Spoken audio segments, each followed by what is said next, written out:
Putting it out there, gaming does horror better than anywhere else. Yes, you can trepidatiously turn the pages of a book or cower behind your hands watching a film, but when it's you being chased through the hallways of a decrepit mansion, the whole experience revolves around active participation and you investigating every last dark corner. Demons, devils, serial killers, Lovecraftian monsters, there's a ghoul for every gamer's worst nightmare. With horror being one of the most popular genres in gaming and so many ways for NPCs to be effective, I'm Scott from WhatCulture.com, and these are the 10 most terrifying enemies in video game history. Number 10, The Witch, Left 4 Dead. Given enough time and experience, any band of online players can transform into a well-oiled machine of efficient zombie slayers. It's only a matter of keeping the gears greased, the wheels turning, and maintaining a level head. Enter then coming face to face with Left 4 Dead's witches. With fearsome, savagely violent animations, witches stand out from the pack and are capable of tearing you apart in seconds if you attract their attention.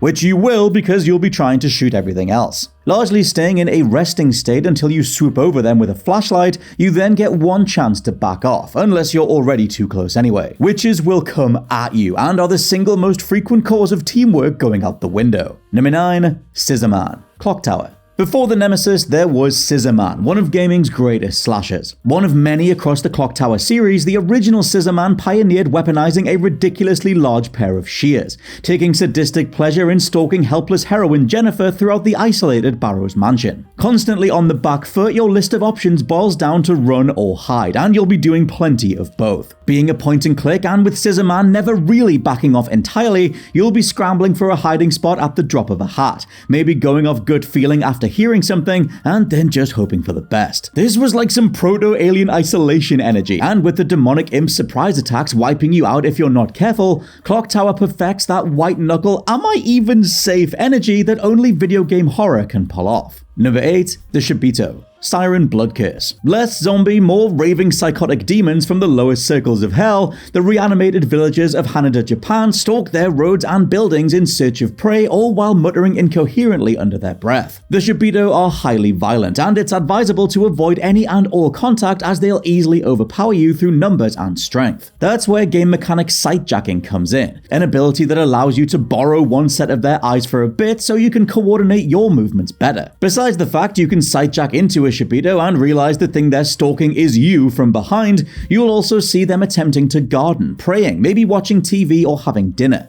whatever they were likely doing before their deaths and forced resurrections. It's genuinely disturbing to watch these creatures wear their former life like an ill-fitting costume, adding to the overall atmosphere of this supremely overlooked horror gem. Number 7, AM. I have no mouth and I must scream. Like every evil supercomputer worth its salt, AM, Allied Master Computer, oversees the total destruction of all mankind. Not content with simply wiping out the last vestiges of the human race, however, AM preserves 5 survivors with the intent of torturing them for all eternity in a series of tests and trials designed to exploit every single weakness and trauma. AM even goes so far as continually extending its victims' lifespans for the sole purpose of prolonging their suffering. It's like the modern incarnation of Star Wars. Evil's not a strong enough word to describe AM, and should you be unlucky enough to earn the game's worst ending, you'll get a first-hand demonstration of some incalculable cruelty. Number 6, Crimson Heads, Resident Evil Remake. Just shoot them in the head is the golden rule for surviving a zombie apocalypse, and for most video game enemies overall. The Resident Evil remake, though, takes a different tack by insisting you destroy a zombie's brain or, at the very least, incinerate what's left of the corpse. Failure to do either will result in the zombie's survival, but what comes back isn't your everyday flesh eater. Crimson Heads are tougher, faster, and all-around nastier, but what really gives them an edge is their unpredictability. Since headshots are randomized in terms of effectiveness across this remake, you have very little control over what preventive measures to take, save for using up all your matches to burn as many corpses as possible. It's a delicate balancing act. Do you waste fuel on a corpse blocking a corridor that you may never return to, or do you find an alternate path? It doesn't take long to start second-guessing your every move while trying to get through this game. Number 5, the Kaernk,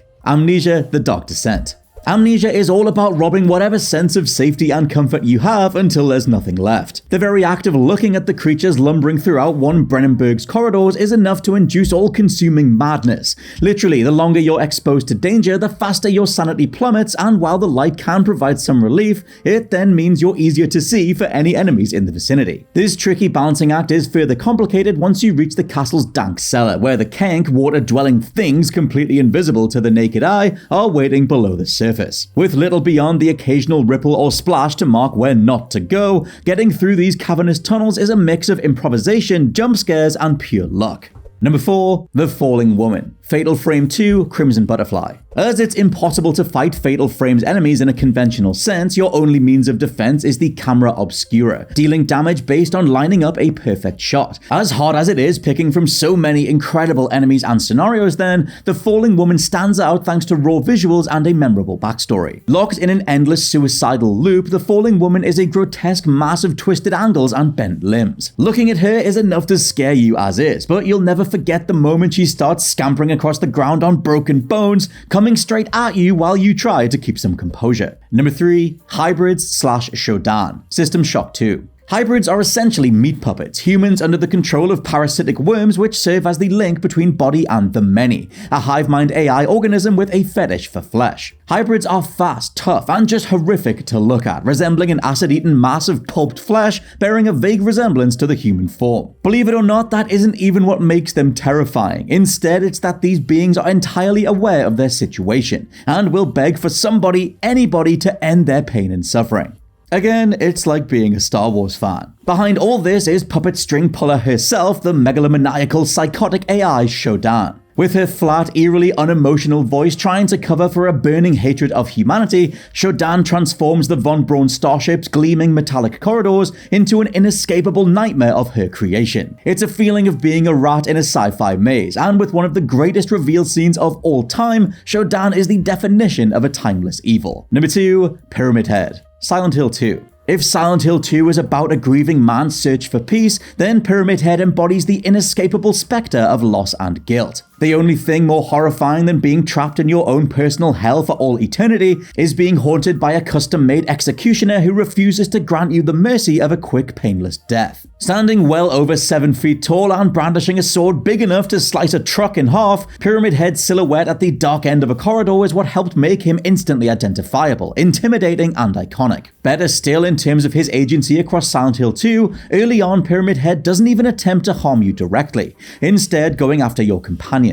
Alongside some disturbing scenes of sexual assault, there's something going on here that only folds into why Silent Hill 2 was one of the most recommendable and truly twisted horrors of all time. And number 1, Lisa, PT. The best horror comes out of nowhere, and when Sony announced that a playable teaser was now available on the PlayStation Store, none of us knew the full extent of what was to come. In a masterstroke of minimalist game design, Hideo Kojima crafted a continually looping house that increasingly forces you to scour for which details change every time. Each iteration piles on more and more layers of sheer spookiness. The lights flicker out, bugs skitter across the floor as a door opens just enough for you to peek inside. As a horrific stream of news spills out the radio, mention of a man's brutal murder of his wife brings everything home as you suddenly realize her ghost is in there with you. Now everywhere you turn, Lisa is there, peeking through doorways, floating outside windows, peering down from the upstairs balcony if you look in the right spot. Lisa actually grabbing and killing you is on a completely random timer, ironically giving PT a mortal appeal if you can find anything that'll run it today. And as one final extra layer of WTF, those who broke the game's code realize she's actually standing behind you the whole time you're playing. This incarnation of Silent Hill didn't make it out in full, but Lisa, a ghost trapped in a barely accessible horror masterpiece, will haunt gamers for generations. And those are our picks for the most terrifying enemies in video game history. Let me know your own favorites down in the comments below, and please subscribe to the WhatCulture Gaming Podcast. For now, I've been Scott from WhatCulture.com, and I'll catch you soon.